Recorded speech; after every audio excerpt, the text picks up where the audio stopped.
এবার সন্ত্রাস বিরোধী আইনের মামলায় গ্রেপ্তার আরএস ফাহিম। রাষ্ট্রবিরোধী ষড়যন্ত্রের অভিযোগে রাজধানীর রমনা থানার সন্ত্রাস বিরোধী আইনে করা একটি মামলায় কন্টেন্ট ক্রিয়েটর আরএস ফাহিম চৌধুরীর গ্রেপ্তার দেখানো হয়েছে।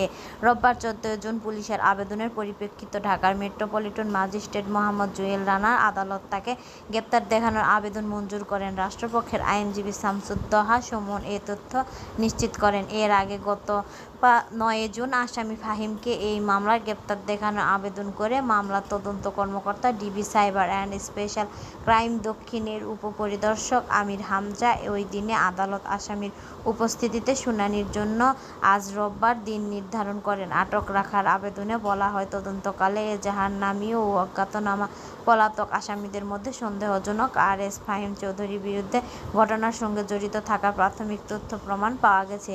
মামলাটির সম্পর্কতা ও চাঞ্চল্যকর হওয়া সুষ্ঠু তদন্ত ও ন্যায় বিচারের স্বার্থে তাকে গ্রেপ্তার দেখানোর প্রয়োজন বলে উল্লেখ করা হয়। আবেদনের পরিপ্রেক্ষিতে আদালত তাকে গ্রেপ্তার দেখিয়ে কারাগারে পাঠানোর নির্দেশ দেন।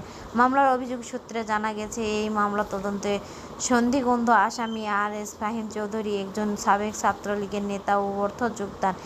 এই মামলার এজাহারনামী আসামি ও অজ্ঞাত পরিচয় আসামি মিলে রাষ্ট্রের অখণ্ডতা, সহিংসতা, সার্বভৌমিক বিভিন্নতা কাজ করার মাধ্যমে জনসাধারণের মধ্যে আতঙ্ক ও ভীতি সৃষ্টি করেন। রাষ্ট্রীয় কাজে বাধা দেওয়ার জন্য 2025 সালের 9 ফেব্রুয়ারি রমনা মডেল থানাধীন রমনা পার্কের হোটেল ইন্টারকন্টিনেন্টাল সংলগ্ন পার্কের ভিতরে অংশে ষড়যন্ত্র মিটিং করেন। মিটিং চলাকালীন সময়ে পুলিশের উপস্থিতি টের পেয়ে আসামি পালিয়ে যায়। ওই ঘটনার রমনা থানার উপপরিদর্শক রেজাউল করিম বাদী হয়ে মামলাটি দায়ের করেন। উল্লেখযোগ্য, গত 19 মার্চ বিকেল রাজধানীর মিরপুর চিড়িয়াখানা এলাকা থেকে তাকে আটক করার জন্য তাই ও একদল শিক্ষার্থী পরে তাকে শাহ আলী থানা পুলিশের কাছে সোপর্দ করা হয়েছে। সেখান থেকে তাকে গুলশান থানায় হস্তান্তর করা হলে 30 মার্চ বৈষম্য বিরোধী আন্দোলন কেন্দ্রীয় গুলশান থানায় একটি হত্যা মামলায় গ্রেপ্তার দেখিয়ে কারাগারে পাঠানো হয়।